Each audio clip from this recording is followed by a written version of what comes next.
예수님은 우리의 선한 목자시고 우리는 그의 양이라는 것. 그런데 이 목자와 양이라는 것에 대해서 정확한 의미를 알고 믿는 성도들이 의외로 드물어요. 예수님은 나의 목자시고 나는 그의 양이라고 하는 것이 뭘 말하는 건지 정확하게 알고 계시는 분들이 드물어요. 이 시간에 옆에 있는 분들에게 우리 한번 인사할까요? 당신은 주님의 양입니다. 당신은 주님의 양입니다. 여러분, 말씀할 때도 좋고 들어도 기분 좋은 말이죠. 그러나 이렇게 인사하다가 보면 속으로부터 거부감이 일어나는 분도 계실 거예요. 우리 교회 말고요. 저 사람 진짜 선한 양 같지 않는 사람, 그런 마음 있잖아요. 혹 이런 생각할 수도 있어요. 그런데 그것은 여러분, 선한 목자와 양에 대해서 정확한 이해가 없기 때문입니다. 우리는 당신은 주님의 양이십니까? 이렇게 말할 때 어떤 생각하기 하기 쉬우냐면 당신은 참 선하고 그리고 참 착하시군요. 이런 의미를 생각해요. 양이라고 하니까. 그런데 실제로 성경이 말하는 양의 의미는 그런 의미가 아닙니다.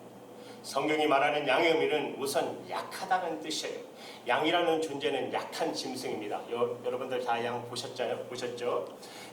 날카로운 이빨이 있는 것도 아니고, 그렇다고 해서 뿔이 달린 것도 아니고, 빨리 도망갈 수 있는 것도 아니고, 양이란 짐승은 사나운 맹수가 달려들면 그냥 꼼짝없이 대항하지도 못하고 죽을 수밖에 없는 짐승이 양입니다.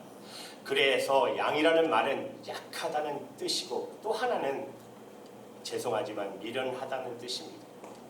양은 잘 보지 못해요. 시력이 굉장히 나빠요. 냄새도 잘 맡는 것도 아니고, 그렇다고 해서 자기를 보호할 수 있는 무슨 능력이 있지도 않아요. 그래서 양은 초장에 나가면 꼭 자기가 다니는 곳으로만 다닌대요. 상당히 고집이 세고 어떤 위기상에서 자기를 실제로 대응하지도 못해요. 앞에 웅덩이가 있으면 우리가 피해가야 되잖아요. 근데 그걸 지나가서 웅덩이에 빠져버려요. 절벽으로 지나가다가 절벽에 떨어지고, 그런 것이 양의 존재입니다. 양은 목자가 인도해 주지 않으면 살기 힘들어요. 양은 들판에 갖다 놓으면 자기 주변에 있는 풀만 바닥이 나도록 뜯어먹어요. 돌아다니면서 먹지 않아요. 그 자리에서 배설하고 그 자리에서 눕고 그 자리에서 먹고, 그래서 금방 병들기가 쉬운 동물입니다. 그런 존재가 양입니다. 이사야 53장 6절에 보면 제약 속에 사는 우리들을 양이라고 그렇게 표현했어요. 보세요. 우리는 다 양 같아서 그릇 행하여 각기 제 길로 갔고 여호와께서는 우리 무리의 죄악을 그에게 담당시키셨도다. 재중에 자기 마음대로 사는 존재를 성경은 양이라고 표현했어요. 그래서 아까 여러분들이 당신은 주님의 양이십니다 한 것은 솔직히 욕입니다. 좀 마음이 섭섭하셨어요. 그러나 예수님께서 우리에게 양이라고, 너희가 양이라고 말씀하신 것은 우리를 미련하다, 약하다, 고집불통이다, 그런 뜻으로 우리를 모욕하고 부끄럽게 하려고 하신 말씀은 아닙니다. 의미는 분명히 그런 의미입니다.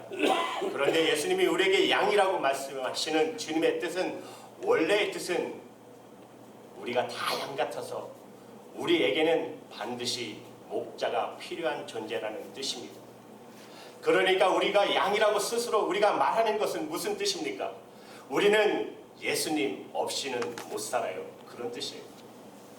예수를 믿는다고 하는 것은 무슨 의미인가? 그것은 마치 양에게 목자가 필요한 것처럼 그렇게 예수님 붙잡고 예수님 의지하고 주님을 따라 사는 자가 되었다라는 뜻입니다. 그것이 바로 성경이 말하는 예수님은 목자시고 우리는 양이라는 의미입니다.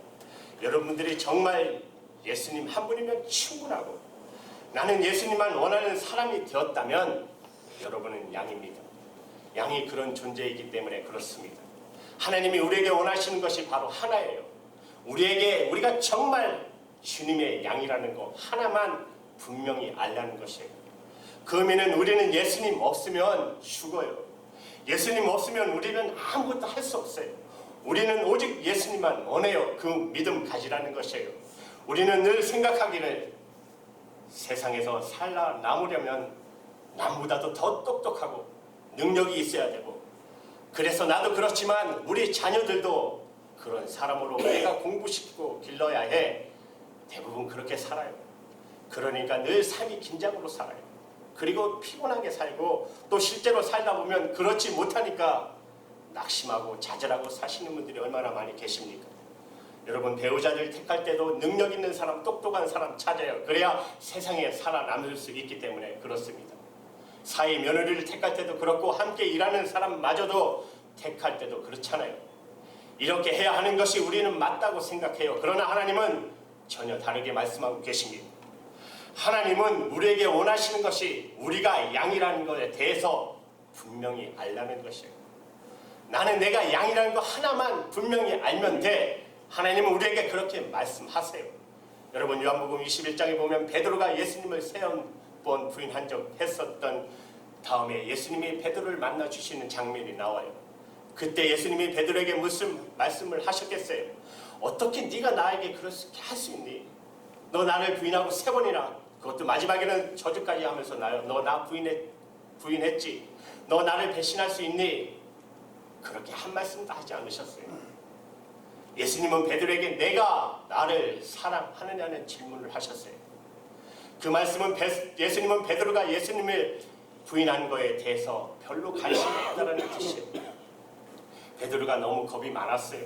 겉으로는 아주 강한 뱃사람처럼 보이지만 죽음의 위기에 베드로는 너무너무 겁이 많았잖아요. 예수님을 부인하는 자리까지 이르렀잖아요. 그런데 예수님은 베드로가 이미 그럴 줄을 알고 계셨어요. 그런 베드로를 주님이 택하신 거예요. 예수님은 죽음 앞에서도 강하게 예수님을 시인하는 그런 사람만 주님이 택하시는 것 아니라는 것을 보여주신 것입니다. 예수님이 베드로에게 원하시는 것은 베드로가 지금 여전히 예수님을 원하고 예수님을 사랑하고 있는지를 확인하는 것뿐이었어요.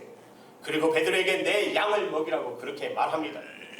베드로도 그렇지만 앞으로 베드로가 복음을 전하고 그리고 그들을 이끌어가는 그 많은 사람들이 전부 양과 같은 사람들입니다.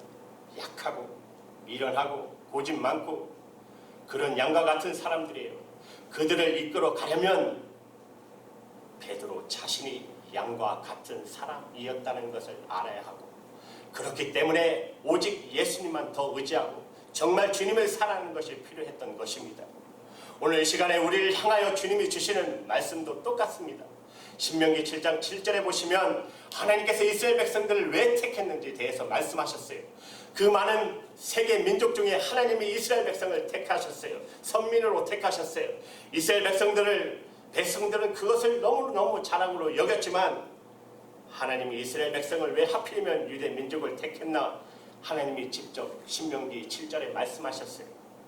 여호와께서 너희를 기뻐하시고 너희를 택하심은 너희가 다른 민족보다 수요가 많은 연구가 아니라 작다라는 것입니다. 세계에서 가장 작은 나라라는 거죠. 너희가 모든 민족 중에서 가장 적으니라. 하나님이 이스라엘 백성을 택하신 까닭이 이스라엘 백성이 모든 민족 중에 가장 작은 민족이기 때문에 택했다는 것이에요. 사실 자랑할 만한 게 없잖아요. 하나님은 왜 그런 기준을 가지고 택하셨을까요? 우리가 조금이라도 내가 다른 사람보다 더한 것이 있다고 여기거나 내가 능력이 있다고 생각하면 하나님만 의지하지 않아요. 하나님이 이스라엘 백성을 택하신 까닭은 하나님만 의지하는 백성을 택하신 거예요. 하나님이 우리에게 원하시는 것은 하나입니다. 우리가 양이라고 하는 것, 그런 뜻이에요. 바로 저는 제가 양인가 하는 생각을 설교를 준비하면서 해봤어요. 나는 그러면 주님의 양인가? 분명히 처음부터 그런 건 아니었어요. 어렸을 때 예수님은 우리의 선한 목자시고 우리는 그의 양이라고 수없이 말씀을 들었고 찬송을 불렀어요. 그러나 예수님 정말 나의 목자시고 나의 양이라는 생각, 그런 느낌을 가져본 적이 없었어요. 찬송만 그렇게 했고 설교만 들었던 것이죠. 그런데 지금은 분명히 다르다는 것을 알았어요. 제 마음속에 예수님을 향한 마음이 너무너무 간절해요. 속일 수도 없어요. 저는 예수님이 저를 인도해 주시기를 정말 너무너무 원하고, 그리고 정말 마음으로부터 주님을 사랑하고 예수님이 제 생명이 되어서 제 안에 계시고 저의 주인이 되셔서 저를 이끌고 계신 거에 대해서 정말 너무너무 감사합니다. 제가 깨달았어요. 제가 양이 됐구나. 예수님의 양이 됐구나. 양은 그런 존재인 것입니다. 양은 그에게 오직 목자밖에 없어요. 목자 없으면 양은 죽어요. 여러분, 정말 예수님 한 분이면 충분하고 저는 예수님만 원합니다. 그런 고백을 들을 때 마음으로부터 아멘입니다. 어쩌면 제가 가지고 있는 마음을 그대로 말씀하십니까? 그런 분들은 양이십니다. 예수님의 양이세요. 그런데 솔직히 아직까지 그렇지 않으신 분도 있으실 것입니다. 여러분 말고요. 우리 교인들 얼마나 잘 예수님 잘 믿으시는지 몰라요. 저는 예수님만 원합니다. 그런 말 들으면 좀 불편하게 여기시는 분, 어떻게 그렇게만 살 수 있나 말이에요. 예수 믿는 거 꼭 그렇게만 믿어야 하나 이런 생각 들면서 약간 불편한 마음이 들고 너무 그렇게 이야기하는 것, 너무 극단적으로 믿는 것 같은 마음이 드시는 분은 죄송하지만 아직 양 아닙니다. 저와 여러분이 정말 주님의 양인지 아닌지는 예수님을 향한 마음, 여러분 스스로 점검해 보시면 아십니다. 예수님을 놓치면 죽는 줄 알고 예수님 한 분이면 모든 것이 다 없어도 만족스럽고 편안한 사람이 양입니다.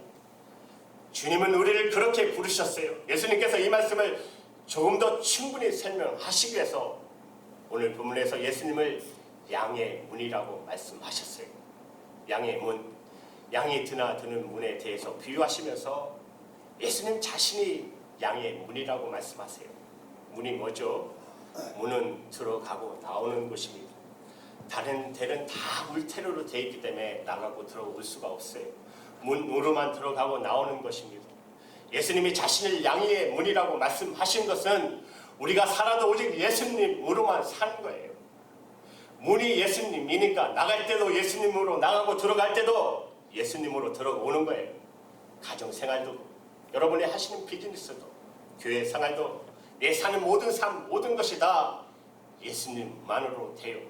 무슨 일을 해도 예수님의 허락을 받고 또 내가 어디를 가려 해도 주님의 인도를 따라 하고 주님이 허락하지 않으면 하지 않고 그렇게 사는 것을 예수님이 내 문이 되었다라고 말하는 것이에요. 왜 그렇게 하셔야 하는 거죠? 왜 예수를 믿어도 꼭 이렇게 믿어야 하는 겁니까?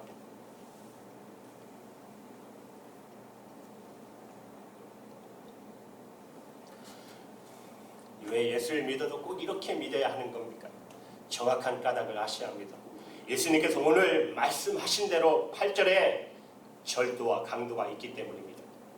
양을 훔치고 죽이고 그리고 멸망시키는 도둑과 강도가 우리 주변에 있기 때문에 그래요. 그렇기 때문에 문을 세우는 거잖아요. 강도가 있으니까 울타리를 만드는 거잖아요. 문을 세우고 문으로만 출입하게 하는 것입니다. 양떼를 지키기 위해서. 여러분 왜 예수님 한 분으로 만족하고 꼭 예수님으로 살아야 하는 거죠? 그런 양이 되어야 하는 거죠. 우리 주변에 이리와 도둑이 있고 강도가 있기 때문에 그래요. 여러분 행복하기 다 원하시죠? 하나님은 더욱 그러십니다. 여러분이 정말 행복하기를 원하세요. 우리도 원하고 하나님도 더욱 그러하신데도 왜 우리가 그렇게 살아가는 동안 행복하지 않을 때가 많습니까? 강도와 도둑을 이해하지 못하면 우리에게 마귀가 강도와 도둑처럼 역사하는 것을 알지 못하면 설명되지 않아요. 하나님이 원망할 문제가 아닙니다. 하나님이 살아계신데 왜 내게 이런 일이 일어나? 하나님 원망할 일이 아니에요. 우리 주변에 강도와 또 도둑이 우리를 상하고 죽이고 멸망시키려고 우리 주변에서 우리를 노리고 있어요. 그것을 여러분 정확하게 아셔야 합니다. 여러분 지금부터 중요합니다. 잘 들어보십시오. 예수님께서 우리에게 나보다 더 먼저 온 자는 다 절도요 강도라고 하셨어요. 이 말씀은 오늘 성령께서 여러분에게 정확하게 이해되도록 해주시길 정말 간절히 바랍니다. 한 9년 10년 전의 일입니다. 아프가니스탄의 한국에서 한 교회에서 선교를 갔다가 인질로 잡혀서 선교팀을 인솔하셨던 목사님이 대표로 그 인질을 대표해서 죽게 되는 순교하는 그거 여러분 기억하십니까? 어느 교회 목사님 이름은 말하지 않겠어요. 그 사건으로 인해 그 당시 뉴스에서 사건을 해설하시는 분이 나오셔서 기독교에 대해서 아주 마음으로부터 애정어린 충고를 한다면서 말하는 것을 들었어요. 먼저 불교에 대해서 먼저 잠깐 언급했어요. 아마 기독교에 대해서 이야기하려고 싶어서 그런 것 같아요. 핵심은 전도는 하지 말아달라. 그런 뜻이에요. 기독교인 여러분, 어려운 사람 도와주고 봉사하고 하는 것은 너무 좋은데 전도는 하지 마십시오. 특히 외국에 나가서 다 그들도 종교가 있는 사람들인데 제발 예수 믿어야만 구원받는다고 전도하지 말아달라는 거예요. 그것 때문에 자꾸 문제가 일어나는 것. 이 기독교인들의 독선, 그렇게 보이는 것이 자기도 안타깝다. 정말 애정 어린 친구를 교회에 주었어요. 그러나 여러분 참 안타까워요. 정말 이해시키기 드리기 어려운 문제가 있어요. 아마 그분이 오늘 이 말씀을 읽었으면 아마 더 그런 마음이 간절해질 것입니다. 예수님 외에는 다 절대요 강도라는 것이에요. 여러분 다른 종교에도 성인으로 온율에 존경하는 그런 종교의 창시자들이 어떻게 절대요 강도입니까? 기독교 말고는 좋은 뜻으로 기독교 말고도 좋은 뜻으로 좋은 일 많이 하는 단체들이 많잖아요. 성경 말고도 아주 좋은 내용에 담은 책들이 얼마나 많이 있어요. 그런데 예수님 외에는 다 절대요 강도라면 그게 여러분 수긍이 갑니까? 그러나 여러분 천국과 지옥의 영원한 복음의 비밀을 알고 나면 그러면 비로소 이 말씀이 무슨 뜻인지 알게 돼요. 여러분 길에서 어느 어린아이가 있었는데 그 아이를 자기 집에다가 데려다가 먹이고 입히고 재우고 공부시키고 했다면 잘했나요? 못했나요? 한번 대답해 보십시오. 다시 말씀드릴게요. 길에 어떤 아이가 있는데 그 아이를 자기 집에다 데려가서 그 아이를 먹여주고 입혀주고 재워주고 공부시키고 그 얼마나 어려운 일입니까? 여러분 자녀들 다 키워보셨잖아요. 다 알잖아요. 그래서 그 아이를 잘 키워줬다면 잘한 거예요? 못한 거예요? 못한 거죠. 그것은 죄예요. 바로 유괴죄. 그렇지요? 남의 애를 데려다가 입혀주고 먹여주고 재워주고 공부시켰다고 칭찬받을 일이 아닙니다. 그 아이를 위해서 가장 중요하게 먼저 해줄 일은 부모에게 데려다 주는 것입니다. 그 일부터 한 다음에 뭘 공부하는 것을 도와주거나 먹는 것을 도와줬다 하면 칭찬받을 일이지만 자기 집에다가 먹이고 입히고 재우고 공부시켜준들 그 부모에게 데려다가 주지 않는 무서운 죄가 있잖아요. 천국과 지옥의 비밀을 알고 나야 주님께서 하신 말씀의 정확한 오늘 이 말씀의 정확한 의미를 아는데 아무리 세상에 좋은 교훈이라도 그것이 천국에 들어가게 해줄 수 있는 교훈이 아닌 다음에는 그것 때문에 복음을 듣지 못했고 그것 때문에 죄와 저주에서 노임을 받지 못했다고 한다면 나중에 그가 천국에 들어가는 문 앞에 섰을 때 그렇게 훌륭하다가는 교훈 그것이 그에게 강도가 아니겠단 말입니다. 예수님은 부처와 공자와 마호메트 같은 반열에 있는 성인이 아닙니다. 무슨 사대인 성인처럼 해놓고 말하는데 아니에요. 예수님은 오직 유일한 우리의 구주세요. 만약에 정말 예수 그리스도의 십자가의 복음 말고도 온 인류의 죄에서 저주에서 구원받을 수 있는 복음이 있다면 말씀해 보십시오. 예수 그리스도의 십자가가 아니고 온 인류가 죄와 저주에서 구원받을 수 있는 진정한 복음이 정말 있다면 그러면 한번 말씀해 주세요. 우리에게서 가장 중요하고 말하기보다 더 반드시 우리에게 먼저 해결돼야 할 문제는 지옥은 가지 말아야 하는 것입니다. 구원받아서 천국에 가야 하는 것이에요. 이 생명의 복음을 듣지 못했다면 그렇다면 그 종교가 그 교훈이 결국은 그가 영생을 얻지 못하게 하는 강도요 절도가 아니었나 말입니다. 사랑하는 여러분 정확하게 알으셔야 돼요. 하나님 앞에 섰을 때 돈 많이 번 것도 세상에 성공한 것도 그때 가서야 이것이 절도요 강도였다는 것을 깨닫게 될 일이 있습니다. 세상에 돈 많이 버는 거 정말 좋은 일이에요. 그러나 돈 버느라고 한 인생을 다 썼어요. 복음을 들을 기회도 없었고 복음을 전해주는 사람을 스스로 거절했어요. 왜? 돈 버는 게 너무 바빴어. 돈 버는 게 너무 좋았어. 그래서 돈을 많이 벌었어요. 그런데 그가 죽고 난 다음에 천국과 지옥에 갈려지는 문턱에 섰어요. 돈 버느라고 복음은 들어보지 못했고 들으려고 생각도 하지 않았어요. 그랬다면 그 돈 버는 것이 그에게 강도가 아니란 말입니다. 세상에 성공하는 것도 마찬가지예요. 그렇게 여러분 쉽게 성공이 됩니까? 성공하느라고 온통 모든 생각과 열정을 세상 성공에 다 쏟아붓잖아요. 그렇기 때문에 그가 복음을 듣지 못했다면 복음을 전하는 자를 거절했다면 그 성공이 그에게 절대로 강도가 아니겠냐 말입니다. 여러분, 돈 버는 것 중요하지만 어떤 때는 그것이 내게 영혼의 강도가 될 수 있다는 것입니다. 예수님께서 9절 말씀에 문인 예수님을 인하여 들어가는 자에게 얻는 두 가지의 축복을 또 말씀하셨어요. 하나는 구원입니다. 또 하나는 꼴을 얻게 하십니다. 9절 말씀에 내가 문이니 누구든지 나로 말미암아 들어가면 구원을 얻고 또 들어가면 나오며 꼴을 얻으리라. 예수님이 이 구원의 문이신 것은 우리가 천국에 들어갈 때 알게 됩니다. 다 알게 되게 되어 있어요. 예수님이 왜 당신을 문이라고 설명했는지, 우리가 죽고 난 다음에 천국을 예수님으로 들어가요. 다른 길 없어요. 예수님만으로 가게 되어 있어요. 예수님만으로 못 들어가는, 천국에 들어갈 자가 아무도 없어요. 예수님 아니고요. 제 문제가 해결되지 않기 때문에 그렇습니다.